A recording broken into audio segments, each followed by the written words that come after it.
Hello neighbors, it's Brad here at eTrailer, and today we're taking a look at installing the CURT Class 2 trailer hitch receiver on a 2021 Chrysler Pacifica. This is what your hitch is going to look like when it's installed, and it's an exposed cross tube, which means you can see a good majority of the hitch hanging down underneath the bumper, but it sits pretty high up to where it's really not too much of a concern. Still has an overall pretty clean look. Now this is an 1.25 inch receiver tube opening, so when it comes to choosing accessories, you're going to be a little bit limited. There are 2-inch options available for this vehicle that I might recommend. That way you have a wider window of basically any accessory that you may want, whether it be a bike rack, cargo carrier, ball mount. But with the 1.25 inch, all of those accessories are going to stay in place with a 1/2 inch pin and clip. Now, this does not come with the hitch. A lot of times when you pick up accessories, they'll have one included. If not, you can pick up a locking one here at eTrailer, which is really nice. You can load your accessories in, lock it in place, and know that no one's going to walk away with it. You got a plate style safety chain loop here, so if you do plan on pulling a small trailer, you can easily get your standard S-hook, or even a larger clevis style is going to work on here. And speaking of towing, you're going to want to adhere to the weight capacities of this hitch. And this one's actually rated fairly decent for a Class 2, coming in with a gross trailer weight rating of 3,500 pounds, which is going to be the weight of the trailer plus the accessories loaded onto it. You also have a tongue weight rating of 350 pounds, which is going to be the downward pressure that's put on the inside of the receiver tube opening. That's going to be more of your suspended accessories like your cargo carrier or bike rack, which is a pretty good weight capacity. Now, a lot of times with your 1.25 inch, you're going to be limited to a 2, maybe a 3 bike rack, depending on that. But with a cargo carrier, you can get that pretty well loaded up. Just make sure you're staying underneath those weight capacities.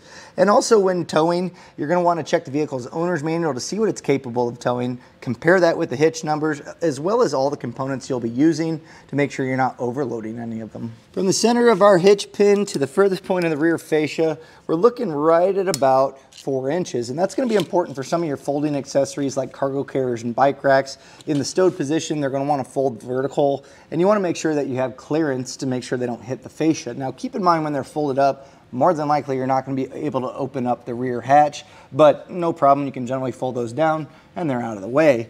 As far as ground clearance goes, this one's actually pretty decent with 13 inches. So I really don't worry too much about anything making contact with the ground. But when you have those suspended accessories on, you do want to keep in mind as you go up an incline, they tilt towards the ground. So if you're going up a steep incline, sometimes they can bottom out. But that measurement's mostly important for choosing a ball mount to determine the rise or drop. So you can measure the coupler of your trailer, compare that with the 13 inches, and then determine that rise or drop necessary. Now, as far as installation goes, this one isn't too terribly bad. There's a large underbody panel that Chrysler really didn't want coming off too easily, so there's quite a bit of hardware that goes with that. But once you get that down and out of the way, you'll pull down a heat shield, drop the exhaust to get that out, trim that, as well as the underbody panel. So a little bit of footwork to get this installed, but overall, none of it's terribly hard to do, and I'm going to walk you through all the steps. So let's take a look. To begin our installation, we're going to need to remove our lower underbody panel. Now this will go back up eventually with some trimming, but this pretty much blocks the entire area where the hitch is going to go. So we need to get this down. We'll start with our 8mm socket, and then we'll remove these screws that we have here. Now once you get the ones along this bottom fascia removed, there's also 2 more on the driver's side that attach the panel here. So go ahead, get these removed. Now there's going to be quite a bit of hardware that we need to take off to get some of these panels taken off. So I recommend having a nice organized spot. That way reinstallation goes that much easier. Now we'll need a 10mm socket, and there's going to be these plastic nuts that we're going to remove. Put your socket on and we'll get these removed.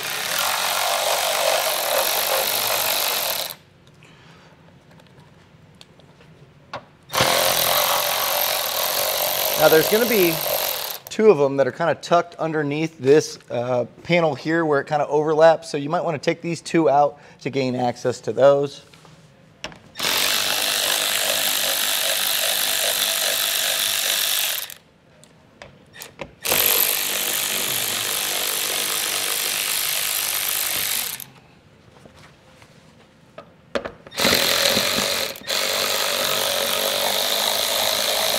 Now when removing these, there should be a total of 7 of them, so make sure that you have them all. You'll have 1, 2, 3, 4, 5, 6, 7.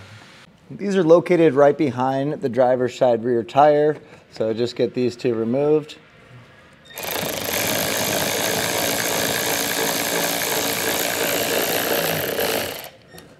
Now you're going to want to grab either a flathead or a Phillips head screwdriver, and there's going to be these plastic nuts. They have a square or a Phillips head style. We'll go ahead and get these removed. Now you're going to want a pretty large screwdriver to be able to get these.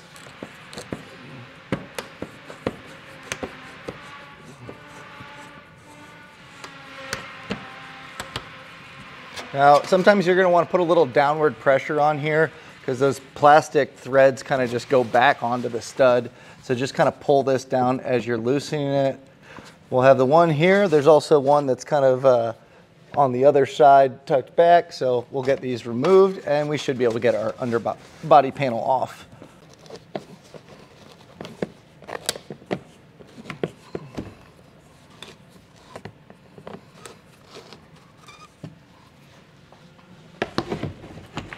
Now there's another 8mm screw that we need to take out that's located on this side, so go ahead and get that removed.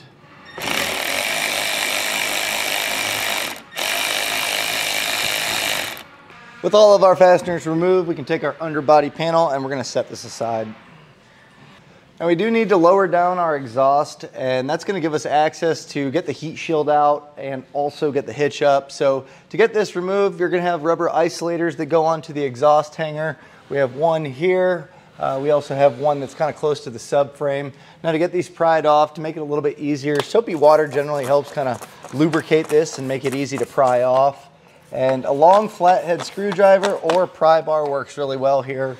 So we'll just kind of wedge this against the exhaust tip and then just pry back on it until we get this removed.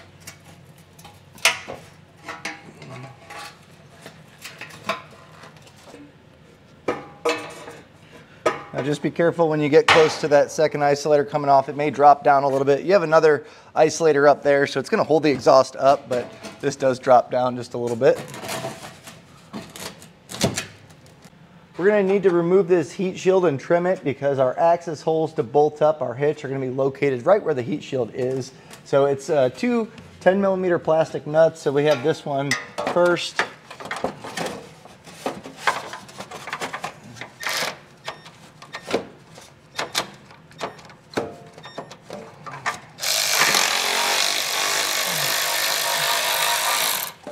There's also one that's tucked pretty far back, kind of where the exhaust bends by the cross member. So we'll get that one removed as well.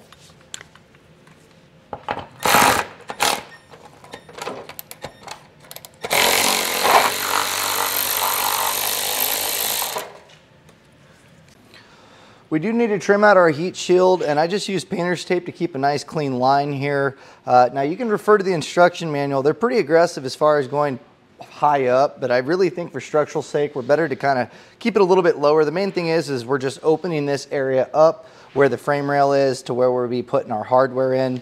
So to cut this, I'm using a pair of aviation shears. That works pretty well. Whatever you have handy that can kind of cut through this metal. If you have a Dremel or an angle grinder, it's all going to work pretty well the same. Just be careful, these edges can get pretty sharp once you cut them.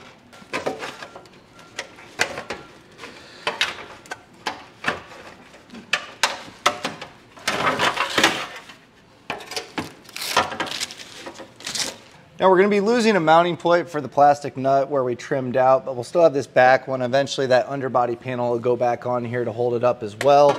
So we'll go ahead, we'll slide this back up.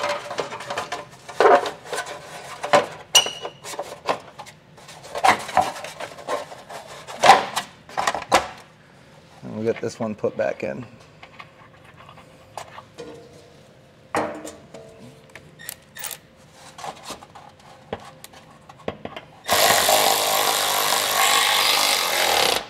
Now we're going to get our hardware in place for our hitch, and we're going to take our fish wire, and this coiled end we're going to feed through the hole that's on the rear. This is the circular hole, and you're going to take the coiled end and just feed this back. And back here you have an access hole.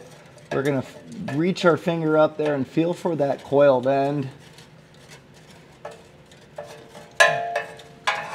With that coiled end just slightly pulled through, we'll take our spacer block and then we're going to feed that into the frame.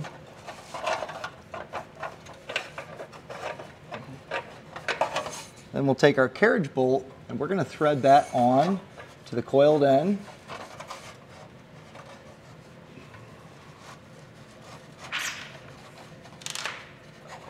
Take your carriage bolt, feed that in, and we'll just pull this to where we get this to drop down. Now keep your fish wire attached because this will make it a lot easier when we put the hitch up in place. Now we're going to do the same process just for this hole. So again, feed this back and put your spacer washer and your carriage bolt through here.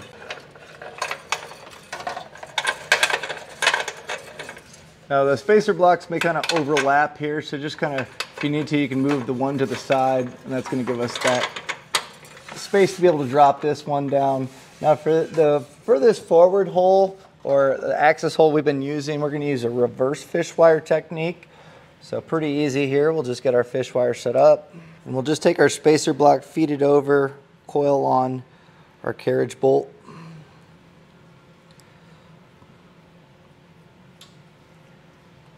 And then we're just going to feed these up.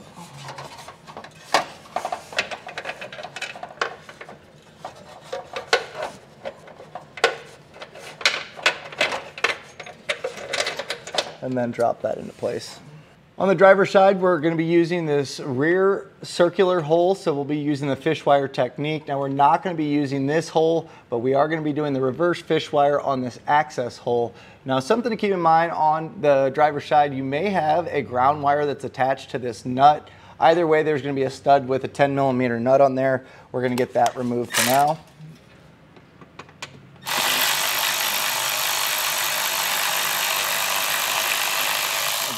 Now if you have a ground wire that goes to this stud, we're going to be reattaching it later. Our vehicle doesn't, but the instruction manual lays it out exactly how it goes. Now this is a pretty heavy hitch. I recommend having an extra set of hands, and what you're going to want to do is take those fish wires, and this is kind of where that bend kind of comes into play, kind of snaps in there, and that's going to hold our fish wire. So you're going to want to guide these as you go up, and have your serrated flange nut ready, because once we raise this up and we have the studs poked through, we're going to get one of them hand started on each side, and that's going to help keep our hitch supported and getting the rest of the hardware up that much easier. So on this side, you may have to kind of slide it up over the exhaust. So slide your passenger side up first. Pull those fish wires down, get that slack taken out of them.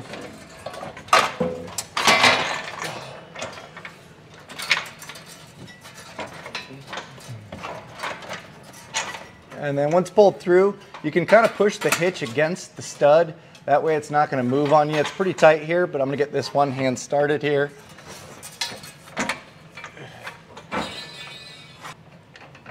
And then once we just get a few threads started on each side, that'll hold the hitch up. We can then go ahead, get our fish wires removed, and get the rest of the serrated flange nuts on. Now I did notice on our driver's side that stud got pretty tight here to where it didn't really want to pull this up. So if you're struggling with that, I was able to still get a few threads started to hold this up, but I took a flathead screwdriver and a hammer and just kind of knocked that to the side to get that clearance. It is tight just across the board here, so try to get that. Hopefully yours lines up a little bit better than ours. And once you get all your hardware hand threaded on, we're going to snug this down using a 3/4 inch socket. We don't need to get too crazy here. We're going to come back with a torque wrench. We just want to draw this up and save ourselves having to crank on the torque wrench.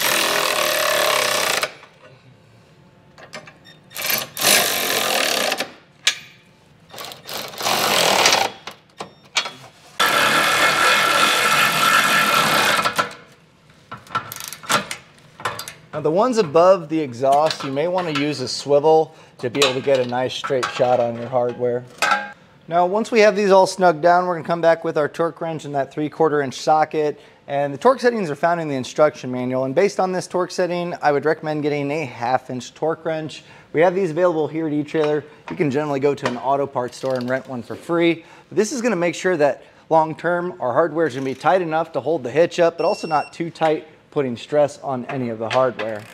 Now with all your hardware torqued down, your hitch is officially installed, but we need to trim our underbody panel to make sure that it fits back in place. The instruction manuals do lay it out of where you need to cut. I generally like to hold it up and mock it up with what we have installed so we get a nice clean fit. So just kind of align the rear studs on the back, just kind of make sure it's centered up. And then from here, you can kind of look at the side wings of the hitch and you can feel it right where it's at. So if you want, you can actually cut along here to make that slit, because this will slide through here. So we need to cut this portion all the way up to that. Now when cutting this, it's roughly about 1/2 inch, and it's a 10-inch run, give or take. It really is just right on the outside of this hole towards the outside. And this is just kind of a thick fiber kind of pressed material. So snips works really well on here. You could probably get away using even a decent pair of scissors, but we'll go ahead, we'll get this cut out.